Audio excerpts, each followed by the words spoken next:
안녕하세요. 자, 사회정책 강의 시간입니다. 자, 이번 주는 조금 뭐랄까요? 무리일 수도 있는데 어쨌든 이제 이번 주에 복지 국가 내지는 이제 국가와 관련된 사회 정책을 이제 마무리하고 이제 조금 음, 현실적이고 굉장히 실무적이면서 좀 실천적인 내용과 관련된 구체적인 내용으로 이제 들어갈 것 같은데, 그래서 오늘은 이제 여태까지 이 복지국가 또는 국가와 사회정책이라고 하는 거를 국가를 중심으로 해서 사회정책이 국가와 어떤 관계가 있는가 뭐 이런 거를 이제 쭉 살펴본 거잖아요. 그래서 어, 가만히 생각을 해보니까 그 복지국가의 출현, 기원, 유형 뭐 이런 식으로 복지국가에 관한 일반론들을 말씀을 쭉 했는데 사실은 복지국가 또는 국가와 사회정책이라고 하는 것도 90년대 이후에 굉장히 많은 변화를 겪고 있기 때문에 복지국가라고 하더라도 이 복지국가가 70년대 복지국가하고 80년대, 90년대, 2000년대 이후에 이 복지국가 또는 국가가 사회정책과 관계를 맺는 방식 또는 국가가 활용하고 있는 또는 복지국가를 지향하는 국가가 사회정책을 어떤 방향으로 가져갈 것인가에 대한 많은 변화가 있었거든요. 그래서 좀 새롭게 복지국가의 변화라고 하는 거와 사회정책 또는 이제 신사회정책이라고도 하는데 이제 이런 내용들을 엮어가지고 복지 그 국가의 변화 또는 적극적으로 사회정책을 추진하는 국가로서 복지국가의 변화가 사회정책의 변화에 사회정책이 어떤 변화를 가져왔느냐라고 하는 거를 중심으로 해서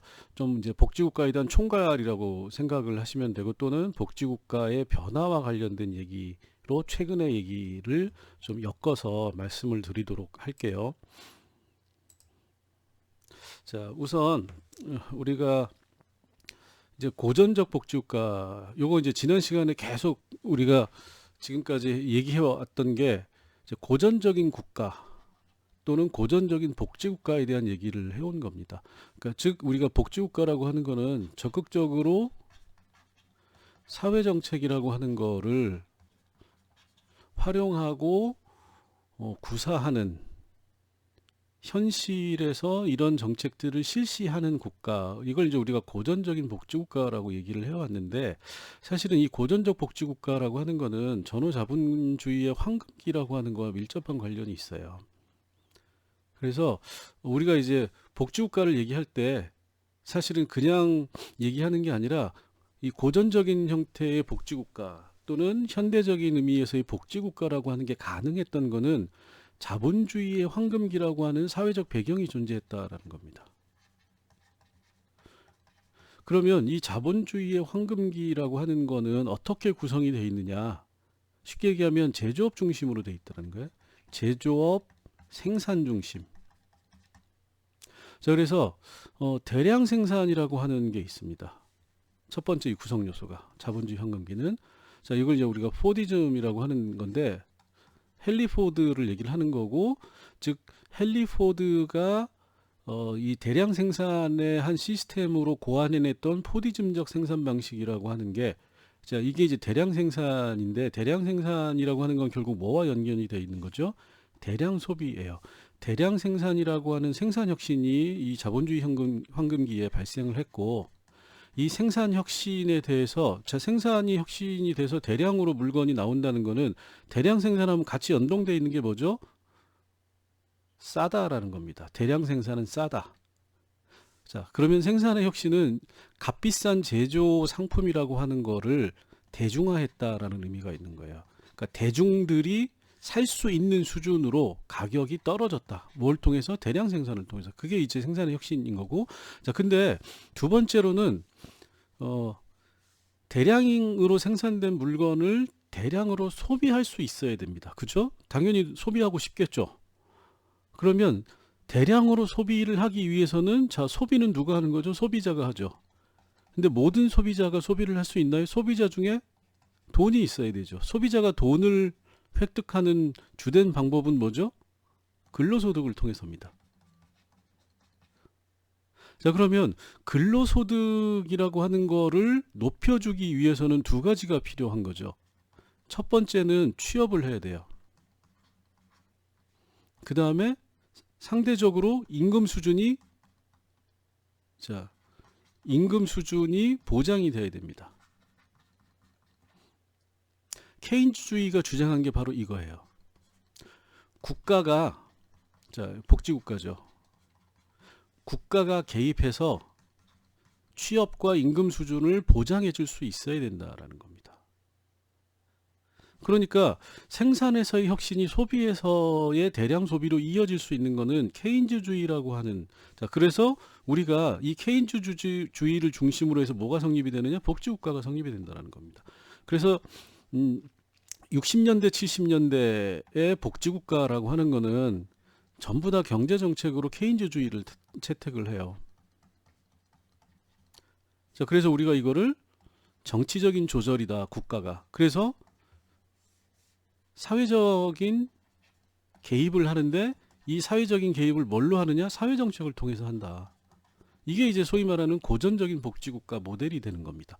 요게 이제 70년대 말까지, 중반까지 굉장히 이런 모델이 대량 생산해서 가격을 떨어뜨리고, 그 다음에 두 가지예요. 대량 생산이라고 하는 게. 대량 생산. 가격을 떨어뜨리고, 대량 생산을 위해서는 대규모 노동자가 필요한 겁니다. 그죠? 그러면 대규모의 노동자가 필요하다는 건 대규모의 노동자가 취업을 한다라는 거죠. 취업을 하면 어떻게 되죠? 근로소득이 보장이 돼요. 근로소득이 보장이 되니까 이 근로소득으로 뭘 하는 거냐? 대량 소비를 할 수 있게 되는 겁니다. 가격이 싸졌으니까. 대량 소비가 가능하니까 다시 대량 생산을 하고, 대량 생산을 하니까 가격이 또 떨어지고, 대규모 노동자가 또 취업이 되고, 취업이 되니까 또 이 사람들이 이 근로소득, 보장받은 근로소득으로 또 대량 소비에 나서고, 이렇게 해서 이제 소위 말하는 자본주의의 황금기라고 하는 게 유지됐고, 이거에 소위 말해서 근로소득이 보장받지 못하거나 대량 소비에 나설 수 없는 사람들을 복지국가가 정책적으로 개입해가지고 쉽게 얘기하면 일자리를 만들어주는 정책을 보조적으로 폈다라는 겁니다. 일자리 보장 정책. 그래서 우리가 쌍으로 대량 생산, 대량 소비, 즉 포디즘과 케인즈주의가 결국은 뭐를 가능하게 했느냐? 복지국가를 가능하게 했다. 이렇게 이제 얘기를 하는 거예요.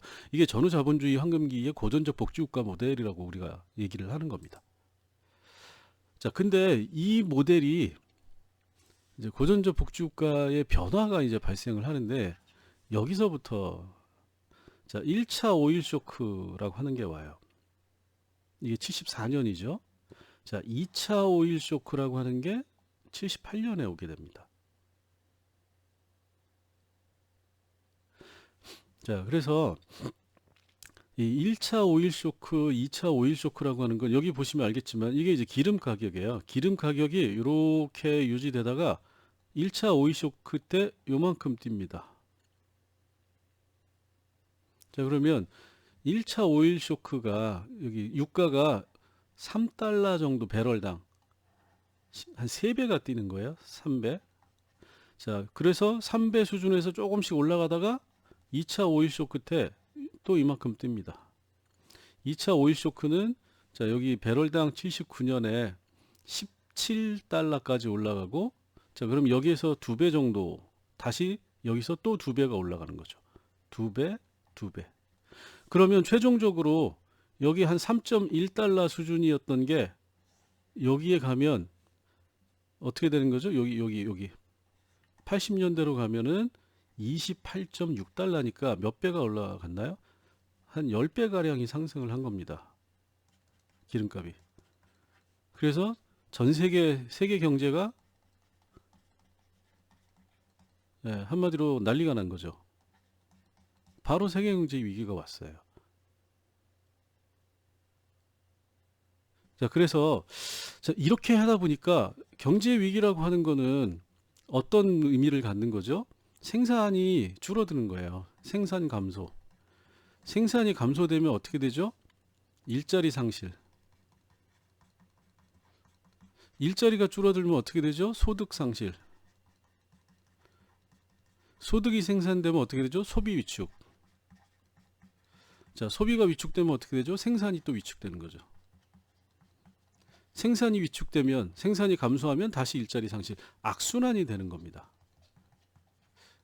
이게 이제 그래서 우리가 여기서부터 시작해가지고 자본주의의 앞에서 얘기했던 황금기가 끝나고 끝.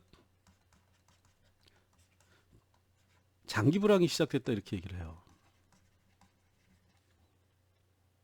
자, 그래서 요게 이제 기름값이 이렇게 하다가 떨어지기도 하고 이렇게 하다가 또 이렇게 올라가는 거죠. 그러다가 지금은 이제 또 코로나 때문에 쭉 떨어졌죠. 지금은 배럴당 아마 한 50에서 60불 사이를 왔다 갔다 할 거예요. 자, 이렇게 하다 보니까 경제 성장률이 절반으로 떨어지죠. 여기는 마이너스로 바뀝니다. 그러니까 요 악순환이 이제 시작이 된다라는 거예요. 자, 그러면 고전적 복지국가는 기본적으로 사람들이 일자리를 가지고 근로소득을 만들고, 자, 근로소득을 하면 대부분은 일자리를 가지고 있어요. 자, 그럼 일자리를 가지고 있으면 세금을 내죠. 그죠? 일자리를 누가 주나요? 기업이 일자리를 늘리는 이유는 생산이 잘 되니까, 판매가 잘 되니까. 그럼 어떻게 되죠? 세금을 내는 겁니다. 그럼 이 세금을 가지고 일자리가 없는 사람에 대해서 복지정책, 사회정책을 쓰는 거예요. 자, 근데 악순환이 되면 생산이 줄어들죠. 일자리가 없어지면 세금 안 내죠. 세금이 줄어드니까 사회정책을 하기가 힘들어진다라는 겁니다. 그래서 이제 소위 말하는 고전적 복지국가의 변화가 70년대부터 시작이 되고, 이제 복지국가 논쟁이라고 하는 게 등장을 하게 되는 겁니다.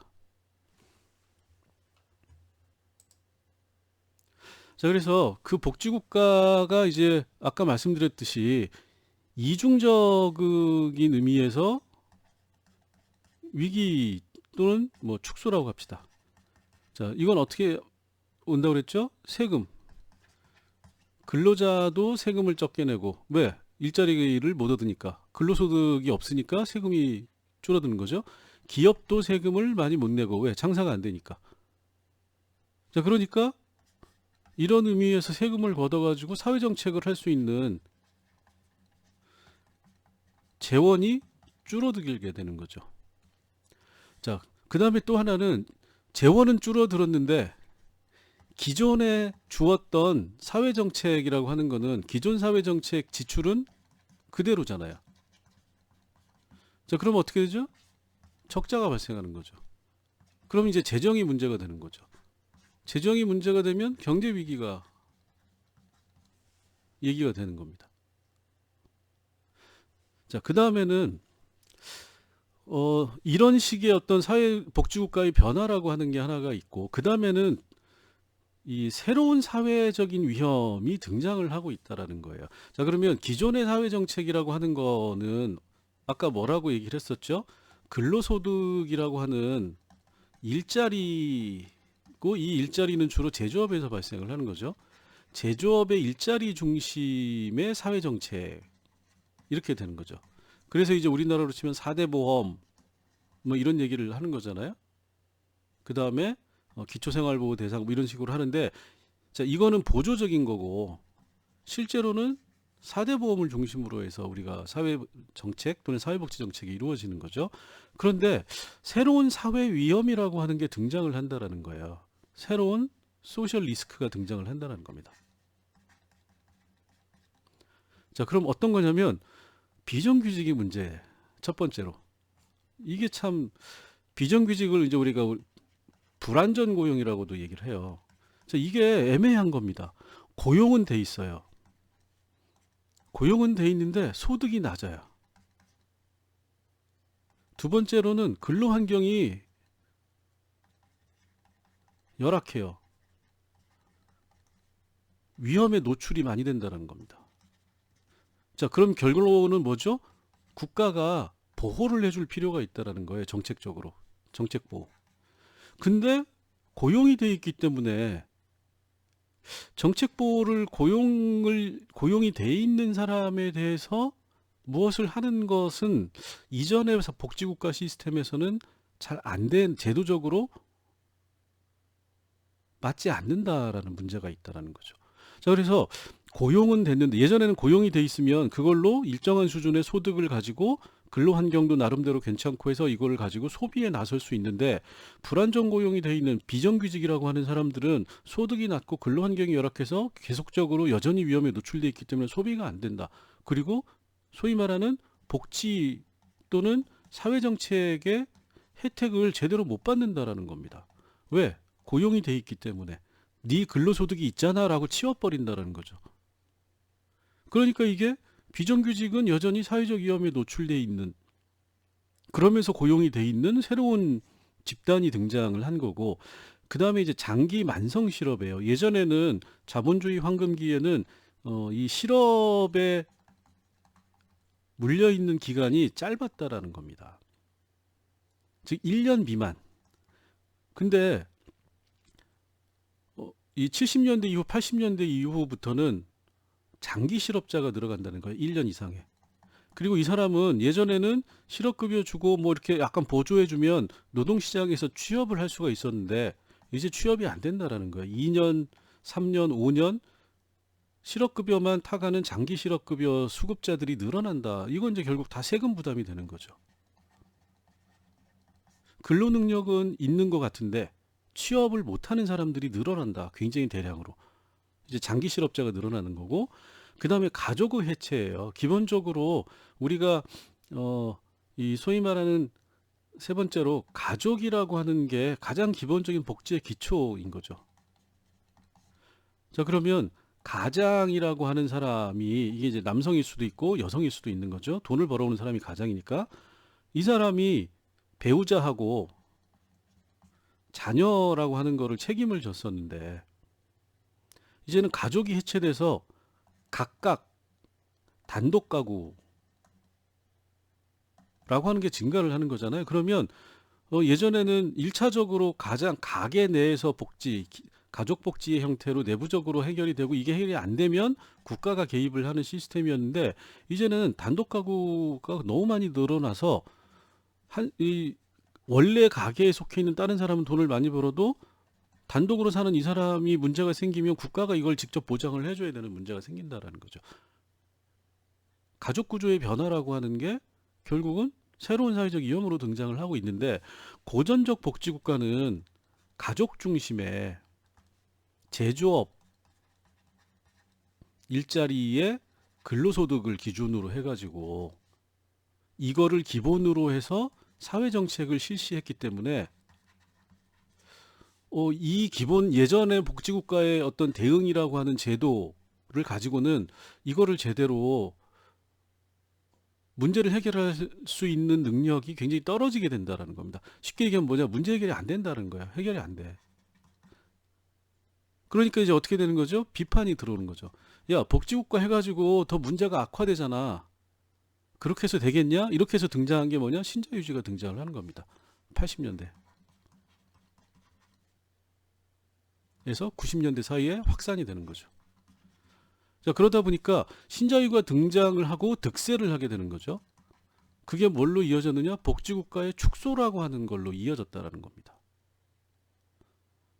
그래서 우리가 지금 복지국가가 어떻게 등장을 했고 지난 시간까지 복지국가가 어떻게 확장이 됐고 복지국가가 뭘 지향하고 이런 일반적인 이론을 얘기를 했는데, 현실에서는 70년대 80년대 이후에 굉장히 복지국가 또는 사회정책적인 영역에서 복지국가의 역할이라고 하는 게 굉장히 축소되어 오는 측면이 있다. 이렇게 이제 이해를 하시면 되고, 자, 그래서 요게 이제 80년대에 소위 신자유주의라고 하는 형태로 복지국가, 반복지국가죠.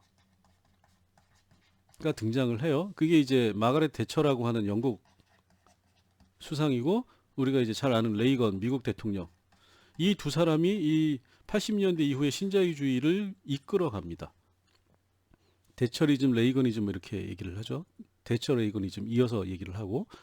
자, 그러면 결국 그래서 이제 이런 사람들이 등장하고 요게 유럽으로 확산이 되고 전 세계로 확산이 돼요. 이후에. 이제 여기도 이제 90년대 우리나라 같은 경우에는 한국은 2000년대 이후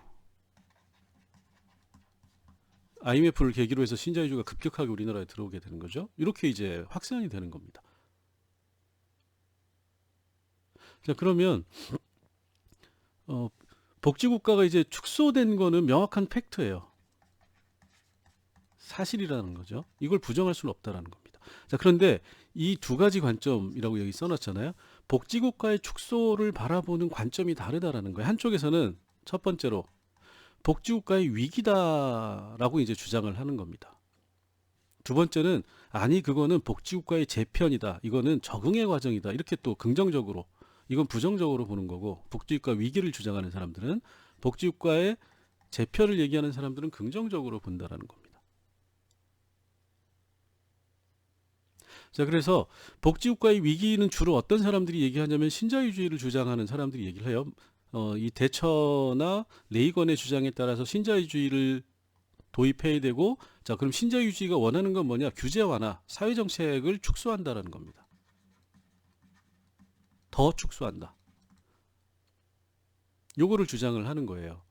그래서 신자유주의가 요렇게 해가지고 80년대 등장을 해서 90년대 확산이 되고 2000년대 초반까지 맹렬하게 신자유주의가 득세를 하고 실천이 되면서 사회정책을 축소하고 규제를 완화했더니 어떻게 됐느냐?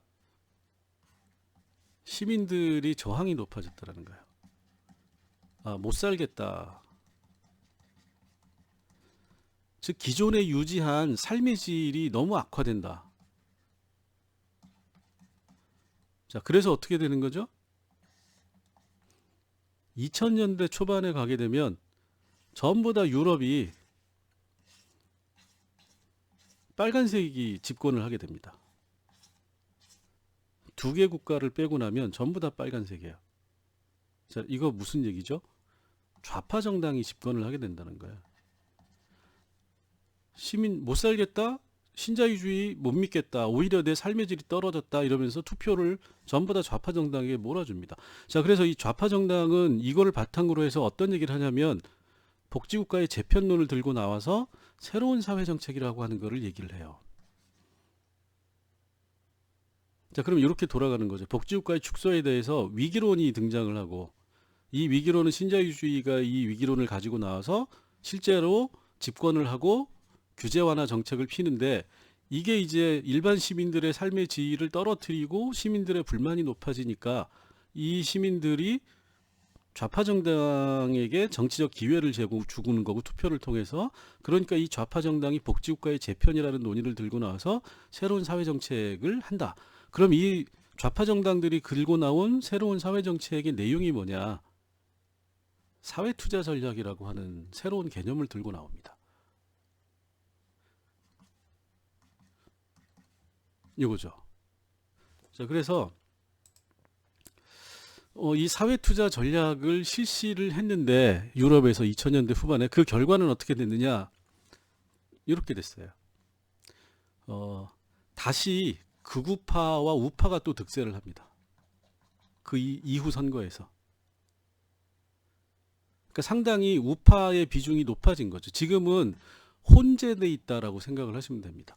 좌우가 들쑥날쑥하다. 어느 방향성이 없다. 그러니까 이것도 이렇게 하니까 세상이 살기가 힘든 것 같은데 이 좌파 정당이 집권해서 복지국가를 더 새로운 방식으로 추진하고 새로운 사회정책을 들고 나와서 사회투자 전략이라고 하는 이름하에서 복지국가를 변화시키는 새로운 사회정책을 했는데 이것도 별로 우리한테 도움이 안 된다라고 또 생각을 하는 거예요. 그러니까 한 번은 좌파 정당에다가 했다가 얘네들이 뭘 잘못하면 우파 정당에게 표를 또 줬다가 우파 정당이 또 뭘 잘못하면 또 좌파 왔다 갔다 하고 있는 상황이다. 지금까지. 이렇게 이해를 하시면 됩니다. 자, 그래서 여기 이제 고전적 복지국가에서 그러면 신사회정책이라고 하는 게 뭐냐? 요걸 이제 우리가 좀 사회정책의 관점에서 볼 필요가 있어요. 자, 고전적인 복지국가에서 가지고 있는 전제하고 있는 사회적 위험. 자, 이게 뭐죠? 이 사회적 위험에 국가가 대응한다라는 거잖아요. 뭘로? 사회정책으로. 그죠? 자, 그러면 이 국가가 대응해야 되는 사회 문제, 사회적 위험이 뭐냐면 근로소득의 중단이나 상실을 고전적 복지국가에서는 가장 핵심적인 사회적 위험으로 설정을 했다라는 겁니다. 자, 근로소득이 중단되거나 상실될 경우에 이 사람들에 대해서 이 사람들이 생활을 영위할 수 있고 생존을 영위할 수 있고 사후적으로 근로소득이 중단되면 무언가 개입을 하고 그 다음에 그 개입이라고 하는 것도 소극적이다. 소극적이라고 하는 건 뭐냐면 실업급여 주는 정도로 끝냈다라는 겁니다. 네가 알아서 구직해. 대신에 구직하는 동안에는 2년이든 뭐 나라마다 달라요. 5년이든 7년이든 우리가 실업급여 줄게. 이런 식으로 대응을 했다라는 겁니다. 자, 그런데 복지국가의 재편이라고 하는 2000년대 이후에 새로운 사회정책, 신사회정책을 얘기하는 사람들은 사회적 위험의 형태가 달라졌다라고 보는 거예요. 그래서 이런 식의 근로소득의 중단 상실과 맞물린 기존 사회적 위험이 아니라 새로운 사회적 위험이 등장을 하니까 요거에 맞는 새로운 사회정책이 필요하다. 그럼 새로운 사회적 위험이 뭐냐? 아까 말씀드렸듯이 비정규직, 장기 실업, 가족의 해체라고 하는 새로운 현상이 등장했다라는 겁니다. 그래서 이런 새로운 현상에 대해서는 새로운 사회정책이 필요하다. 그게 뭐냐? 사회투자 전략이고 이거는 이전과 달리 투자적이고 사후적입니다. 사후적이고 적극적인 사회정책이 필요하다. 이걸 이제 뭐라고 얘기를 하냐면 생산적 복지 이렇게 얘기를 해요. 또는 능동적 복지 뭐 이렇게 표현을 합니다. 자, 그럼 이건 무슨 얘기죠? 소비적이고 사후적 소극적이 아니라 투자적이고 이거는 뭐죠? 일자리를 만들고 일자리를 창출하고 생산을 촉진시키고 요 얘기가 되는 거죠. 투자적이라고 하는 거는. 자, 사후적이라고 하는 거 사후적이 아니라 제대로 썼네. 사전적이라고 하는 거는 일자리를 상실 이전에 위험 집단에 개입한다라는 겁니다. 개입. 어떻게? 일자리를 상실하지 않도록 예방한다라는 거예요. 예방적으로. 그 다음에 적극적으로라고 하는 거는 좀 멀리 가야 됩니다. 네. 적극적으로는 국가가 이전처럼 실업급여를 주는 게 아니라 적극적으로 일자리를 알아봐 준다라는 거예요. 자, 아까는 뭐라고 그랬죠? 네가 알아서 구직해. 대신에 실업급여 줄 테니까 알아서 찾아봐라고 하는 건데 여기서는 뭐냐면 적극적으로 국가가 일자리 너 여기 가서 일해. 여기 가서 일해. 여기 가서 일해. 이렇게 해준다라는 겁니다. 일자리를 찾아준다. 개념이 달라지는 거죠. 자, 이렇게 해서 이제 신사회 정책의 기본 틀이 만들어지는 거고 이 사회투자 전략이라고 하는 개념은 우리 저 앤소니 기든스라고 하는 영국의 사회학자죠. 이 사람이 90년대에 제3의 길이라고 하는 책을 내서 세계적인 베스트셀러가 돼요. 우리나라에서도 뭐 한참 인기를 끌었고, 자, 이 기든스라고 하는 사람이 사회학자로서 제3의 길이라고 하는 거는 여기 이제 어디에 기초에 있냐면 이 독일의 사회학자인 울리히 백이라고 하는 사람, 이 두 사람 다 이제 얼마 전에 돌아가셨습니다. 위험사회론이라고 하는 얘기를 써. 이 위험사회론이 소위 말하는 새로운 위험, 새로운 사회 위험이라고 하는 거를 이론적으로 규명한 책이에요. 근데 사실은 이 기든스와 울리히 백이라고 하는 사람이 제2의 근대성이라고 하는 이론적 담론을 공유하면서 이 작업을 하고 이 작업을 하고 이렇게 같이 작업을 하기도 한 사람입니다. 그래서 결국은 이제 이 사람은 울리히백이 얘기하는 제2의 근대라고 하는 제2의 근대성이라고 하는 이 더 세컨드 모더니티라고 하는 관점에서 제2의 근대니까 변화된 세상에서의 근대의 속성이 달라진 거고 결국은 우리 사회가 마주치고 있는 위험이라고 하는 요소도 달라진 거고 자 그러니까 기든스가 이걸 받아가지고 야 그러면 제3의 길 새로운 방향을 모색해야 된다 이 얘기를 하는 거야. 그러는 새로운 방향을 모색하는 거의 한 축으로 복지국가의 사회정책을 사회투자 전략이라고 하는 관점으로 새롭게 제시했다라는 겁니다. 자, 그래서 새로운 사회정책 그리고 적극적 복지를 위해서 뭐가 필요하냐? 사회투자 전략이라고 하는 국가의 사회투자 전략이죠. 그리고 이 사회투자 전략이라고 하는 게 사회정책과 경제의 순환구조를 재정립하는 방식으로 가능하게 한다. 그래서 복지국가의 재편이라고 하는 논의와 연결이 되는 겁니다. 이게 이제 이 신사회 정책의 이론적 배경이 된다. 이렇게 이제 얘기를 할 수가 있는 건데 가만히 여러분들이 생각을 해보세요. 그래. 요거 2000년대 초반에 영국의 기든스라는 사람이 울리히백이라고 하는 독일 사회학자가 내세운 얘기들을 받아서 제3의 길이라고 하는 새로운 사회정책 방향을 제시를 했다. 이거 이제 여기서 제3은 좌도 아니고 우도 아닌 새로운 길. 왜 새로운 시대에는 새로운 길이 필요하다. 뭐 이렇게 얘기를 하는 거잖아요.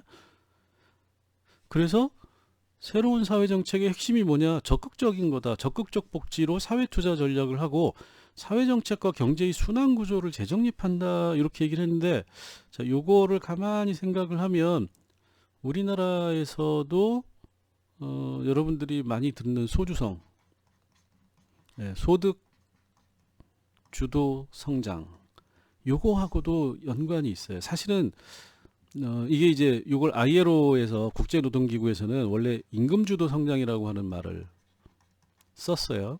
요거를 이제 한국에서 살짝 바꿔가지고 이제 얘기를 한 건데 요 얘기의 기본은 다 여기에서 나온 얘기.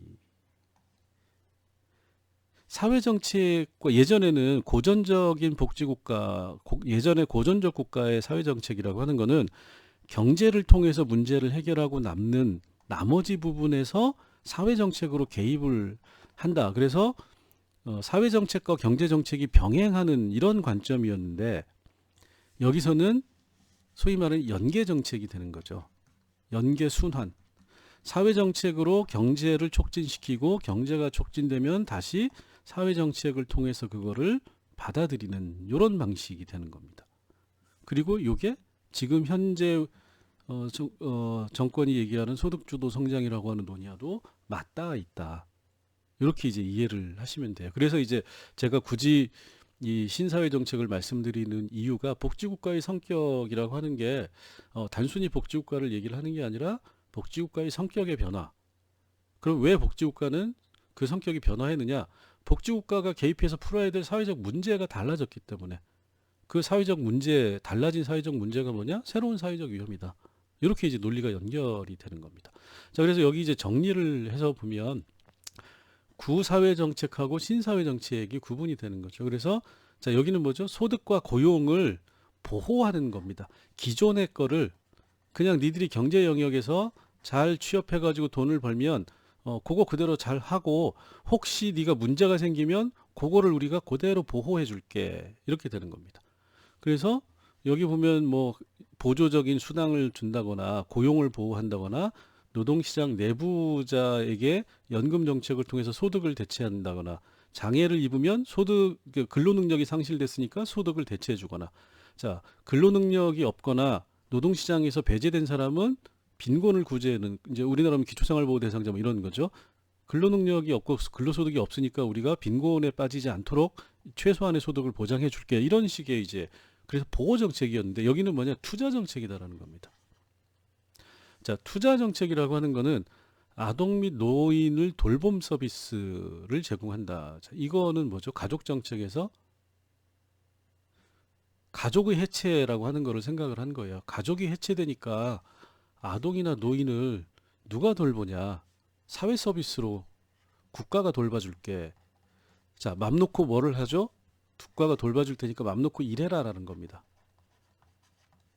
자, 부모의 휴가 제도도 결국은 뭐냐면 가족이 해체되면서 개인주의가 등장을 하는 거죠. 개인주의가 등장을 하니까 여러분도 이제 많이 얘기 듣죠.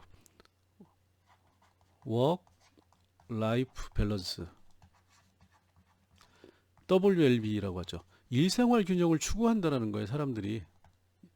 그러니까 부모 휴가 제도, 부모도 휴가를 가져야지, 애도 돌보고 일과 가정의 양립이라고 하는 것을 추구할 수 있도록 해주는, 이게 이제 가족 해체에 대응하는 정책인 거죠. 그 다음에 노동시장 정책, 실업 정책이라고 하는 것도 적극적 노동시장 정책. 이거 뭐죠? 이거 글씨 잘못됐네요. 인적 자본 형성. 그러니까 일자리를 해고되고 난 이후에, 실업 상태에 들어가고 난 이후에 소득을 대체해 주는 게 아니라 실업에 들어가지 않도록 인적 자원, 인적 자본, 훈련 및 인적 자본 형성을 국가가 지원해 주는 겁니다. 예방적 조치를 한다라는 거죠. 그 다음에 노동시장 내부자에 대한 소득 대체인데, 자, 이거는 노동시장의 외부자라고 하는 거는 쉽게 얘기하면 불안전 고용, 비정규직 또는 소상공, 이런 사람들에 대해서도 연금보험을 적용해 주는 겁니다. 노동시장 바깥에 있는 사람에게도 그 사람들의 어떤 그 삶의 질을 높여주기 위한 정책을 하는 거고, 장애보험은 통합정책. 이 사람들이 통합정책이라고 하는 거는 단순히 소득을 대체해 주는 게 아니라 일할 수 있는 기회를 제공하는, 일기회 제공이 되는 거죠. 그 다음에 사회부조도 마찬가지로 그냥 돈 주고 끝내는 거였는데, 여기서는 통합이라고 하는, 여기도 통합이라는 게 들어가죠. 적극적으로 활성화시키고 통합시키는 정책인. 이렇게 이제 신사회 정책, 이제 여기 사회적 투자 정책을 많이 살펴보면 이런 방식으로 신사회 정책은 훨씬 더 능동적이고 적극적인 방식으로 사회 정책을 추진하고 있다. 그래서 이런 시도들을 많이 했다라는 겁니다. 근데 이런 시도들이 효과를 얼마나 거두었느냐?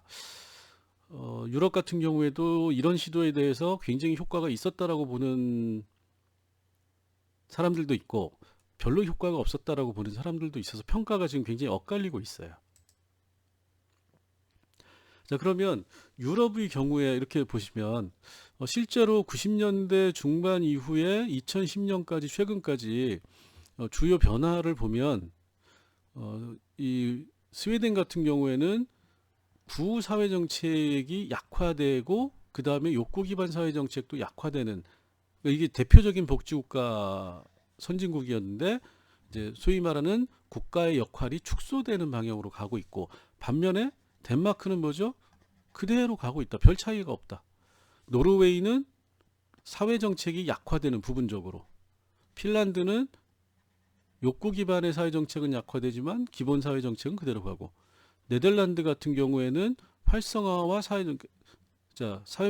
복지국가의 재편 중심으로 간다라는 거죠. 오스트리아는 예전 방식 구 모델 그대로 유지하고 있고, 독일 같은 경우에도 구 사회 정책 약화로 되어 있는데 실제로는 재편으로 가고 있습니다. 자, 프랑스는 재편으로 갔다가 다시 약화로 가고 있고, 자, 영국은 예전에 신자유주의 그 모델 그대로, 자, 스위스도 그대로 유지. 자, 이렇게 보면 뭘 알 수 있죠? 복지국가의 위기는 아닌 것 같다. 왜? 변화는 있는데, 자, 이 변화는 뭐죠? 축소. 이 축소라고 하는 거는 일부 약화 정도고, 약화를 통해서 그대로 여전히 약화되지 않고 유지되는 국가들도 많고, 약화됐다, 강화됐다. 강화라고 하는 거는 신사회 정책. 그 다음에 다시 약화됐다. 굉장히 뭔가 일정한 수준에서 왔다 갔다 하는 변화는 많이 발생하고 있다. 이렇게 이제 우리가 요약을 할 수 있는 겁니다. 그리고 2010년 이후에 여전히 요 틀이 그대로 유지되고 있다는 거예요. 그러니까 국가의 역할이 신자유주의와 규제 완화와 새로운 사회정책 사이에서 계속 왔다 갔다 하는 혼란기. 그렇지만 이전의 고전적인 사회 이 복지국가 모델이 완전히 없어지거나 뭐 심각한 위기에 있는 건 아니다. 여전히 약간 약화된 상태에서 계속 변화를 모색하는 과정이다라고 보는 게 맞다. 이렇게 이제 이해를 하시면 되고, 자, 우리나라에서도 이게 복지국가의 변화에 대응하는 개념으로, 이론으로 2000년대 이후에 한국에서 수용이 됩니다. 근데 이제 한국적인 수용의 맥락은 뭐냐면 신자유주의하고 신사회 정책이 같이 얘기가 돼요. 이게 참 한국의 특수성인 거죠. 이게 서로 양립 불가능하다라고 생각이 되는데 한국에서는 신자유주의를 얘기하면서 신사회 정책적인 요소가 같이 병행해서 한꺼번에 들어온다는 겁니다. 그래서 이 신사회 정책을 사실은 이명박 박근혜 때도 이걸 그대로 사회 정책 분야에서는 신사회 정책의 요소, 활성화 정책, 근로연계복지 이런 얘기를 이때 많이 해요. 박근혜, 이명박 때. 신자유주의는 경제적인 영역에서 규제 완화로 하고. 그래서 실제로 한국에서 이게 수용이 많이 돼 있다라는 겁니다. 자, 그리고 이명박 박근혜 정부 이후에 이게 본격적으로 신사회 정책을 강화하는 방식으로, 그래서 투자적 생산적 사회 정책, 이거 저 노무현 정권 때도 나왔던 얘기입니다. 그래서 이게 활성화 정책이라고 해가지고 이미 노무현 정부 때부터 계속 얘기가 되는 거고, 근로연계복지, 적극적 노동시장 정책, 이 기본적인 틀은 사회정책, 그러니까 신사회 정책의 틀은 보수 정권이냐 진보 정권이냐에 상관없이 지속적으로 유지되고 있는 거다. 그리고 사회복지 서비스에 있어서도 가족 해체에 대응하는 자산 형성을 지원하는 거, 이거는 전부 다 사회정책은 신사회 정책의 틀, 보수 정권이건 뭐건 상관없이 계속 이걸 가지고 있고, 오히려 최근 들어서 문재인 정부 들어서 소주성이라고 하는 관점 하에서 투자적 생산적 사회정책이라고 하는 이름으로 얘기가 되는데, 이제 최근 들어서의 변화는 여기에 이제 기본소득이라고 하는 얘기를 해요. 근데 이 기본소득을 얘기하는 사람들은, 이제 정당에서 얘기하는 사람들은 뭐가 있냐면 일종의 이 투자적 사회정책으로 기본소득을 얘기를 많이 합니다. 그러니까 이 사람들이 얘기하는 거는 기본소득을 주면 소득 보장이 돼서 이게 결국은 생산적 투자로 돌아온다라고 얘기를 하는 거잖아요.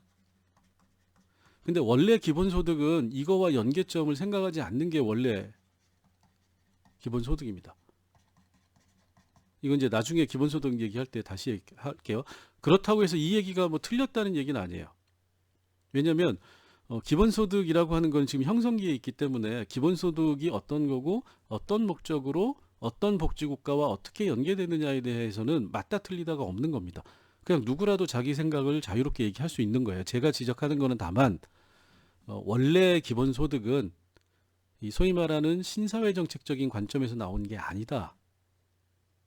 그런데 최근 들어서 우리나라에서 기본소득을 얘기하는 사람들은 이거를 신사회정책적 관점에서 케인즈주의적인 이 후기 케인즈주의라고 하는 국가의 정치적 개입이라고 하는 측면에서 이거를 소위 말하는 활성화 정책의 한 부분으로 기본소득을 이해하고 자꾸 얘기한다.